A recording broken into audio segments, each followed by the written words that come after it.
Now, into the darkness of the bin, we can tell that it's empty. I think I showed some of cleaning it out, but we're ready to fill. That sunlight really shows off the little gap where the roof meets the wall. And top's open, augers ready to fill. And the truck is over there. So the first load in is going to be dumped out of the truck.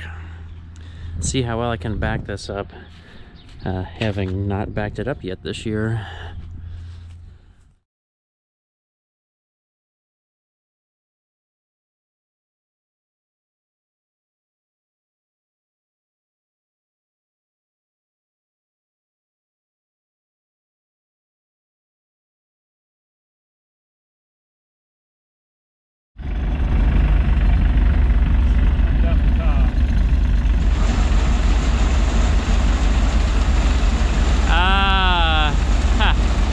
So it's a good thing there's breeze on our side. We gotta get all the bird's nest run out of this thing real quick. Fan's not on, that's just ambient airflow up there. Hey, but hey, as usual, TC30's running auger.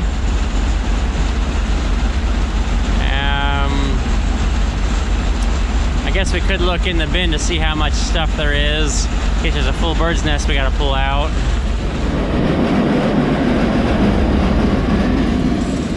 Oh, it's dark in here and I can't see much. Oh yeah, there's a big nest. And a rat. I don't know where, oh, there's the mouse. You're about to have a bunch of food attack you in here, little buddy. Ugh. Yeah, we might as well clean that up.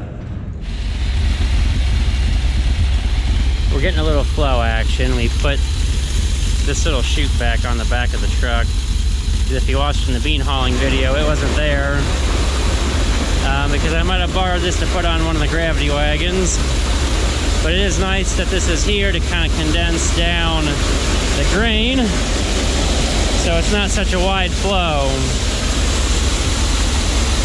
We tested moisture on this. It came out at like 16. I don't know a test weight. I'll have to go to an elevator for that. But we're putting all of our corn, other than what I ear pick, in the bin, because we have animals and apparently a whole bunch of deer hunters who really think my corn is fantastically priced, even though I raised it, I thought, an okay amount this year. It's all in the advertising. That is loud. That is very, very loud.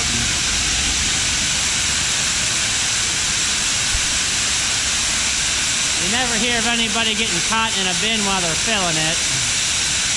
So we might as well see the spreader in action.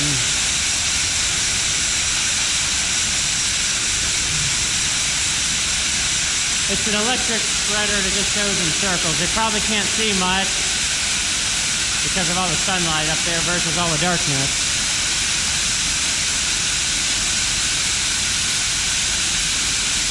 Yeah. All that hard work of cleaning this out and it's filling up with grain.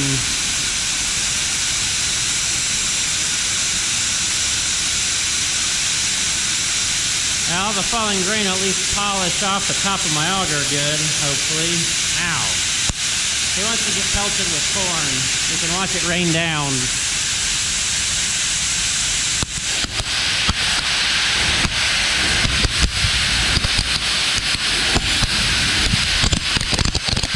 Probably really scratched the lens again with a few direct hits from some kernels.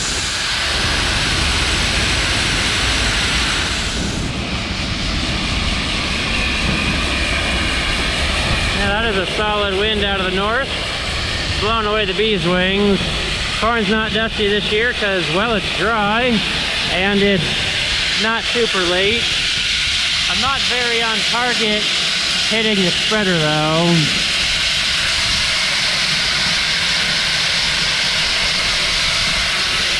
I did come up here already and oil the chain and grease it.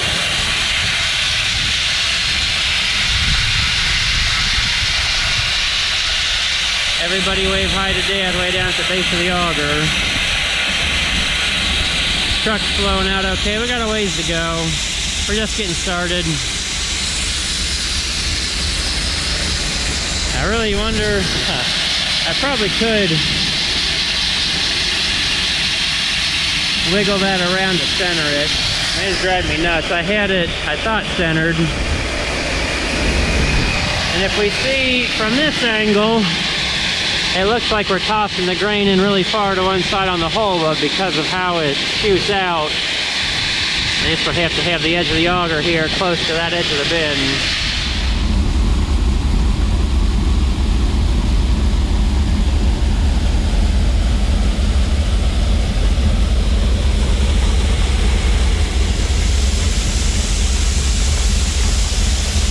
We got this corn planted at the end of May, and well, it did pretty good. It was about 112 day, I think. Some corn at the Amish plant. I'm not complaining, especially for getting it this dry. There's been years where we've been trying to, we just started on corn at Thanksgiving, which was a week ago, and it's well over 20%, and this is coming out at 16. So that means it's got good dry down, which is fantastic.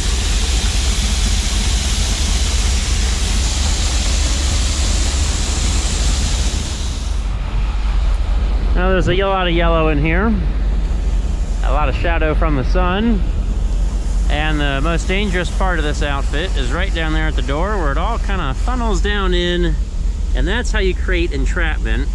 It's because the grain underneath is going down and it's kind of funneling itself. Now in a load of grain like this, that's not a problem, but this is just a small scale version to kind of show you what'll happen in a grain bin. Even though half the times when entrapment happens, it's because grain is bridging and then all of a sudden collapses because somebody went inside.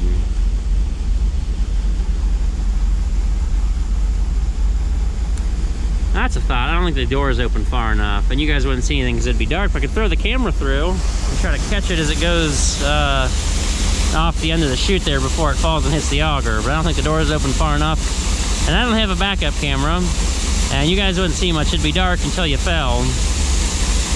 And we won't do that. Let's try not to destroy everything all at once.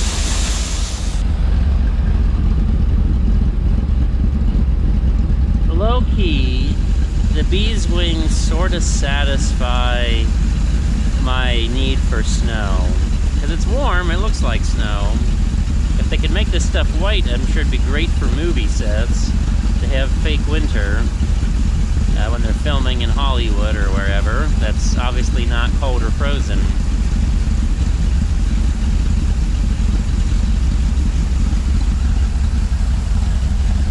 Tell you one place where the bees' wings won't settle down, right underneath the exhaust. I did some fuel mileage guesses based on making trips to the elevator. Well, we definitely get single-digit mileage. Yep.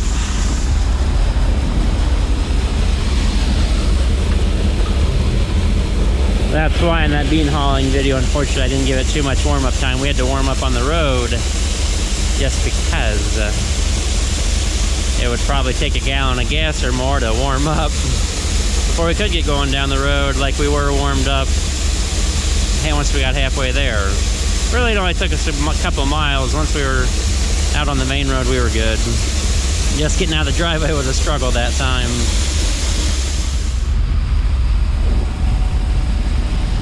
It looks like we plan on trying this again from this angle. So Dad is making a mark.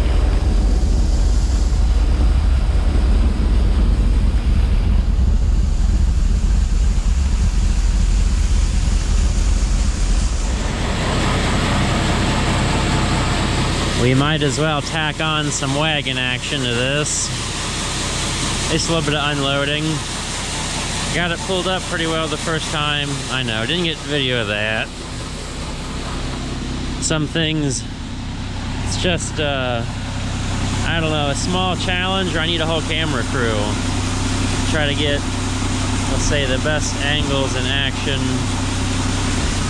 Maybe on the next wagon. We'll see. This wagon is a wagon that I guess we borrowed. Yeah, Nick left it here.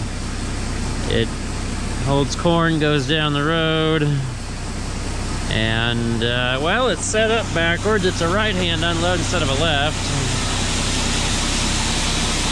and we're kind of, I guess, more set up coming in the driveway from the road over there for a nice easy pull-up left-handed.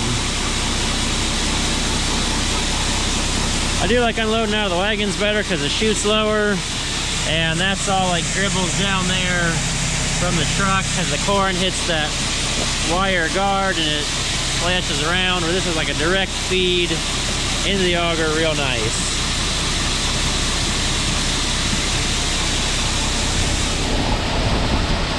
It's not the same as dumping in and pit the elevator. We can just let the door open and let it all fall out as fast as we can.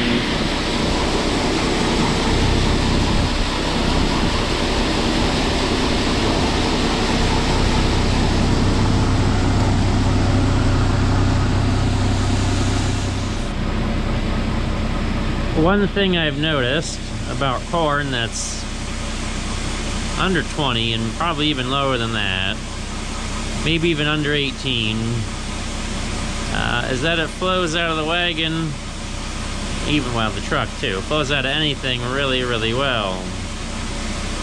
And the last little bit sinking down, I don't know, it's flowing grain. Can we get in yet? Will we get sucked in? Don't have to help it yet. Maybe we can just shake it down instead of jumping in here. Well, that's some of the fun of harvest though, right? Is hopping in the wagon and helping the last little bit out.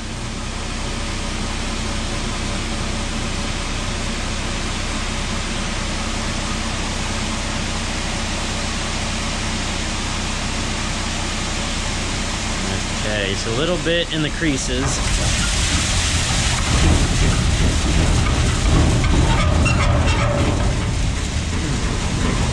If we keep shaking long enough, I guess we can get it out of the valleys.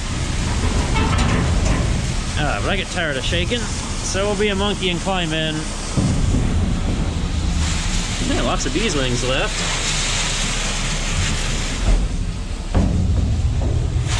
Yeah, I'm sure most folks don't worry about cleaning it out this much. They just shut the door, run back to the field, put more corn on it. But I like being as empty as possible because you never know what could happen. Like something goes wrong and you gotta stop for the day, and it sits outside and gets rained in or something.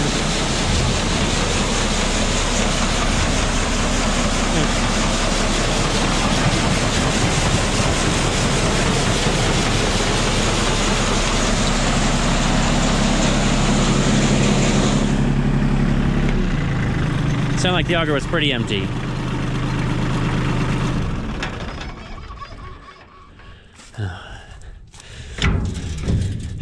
Definitely at least shut the door, so that way if somebody dumps at the field without checking, there's not, you know, a pile to clean up.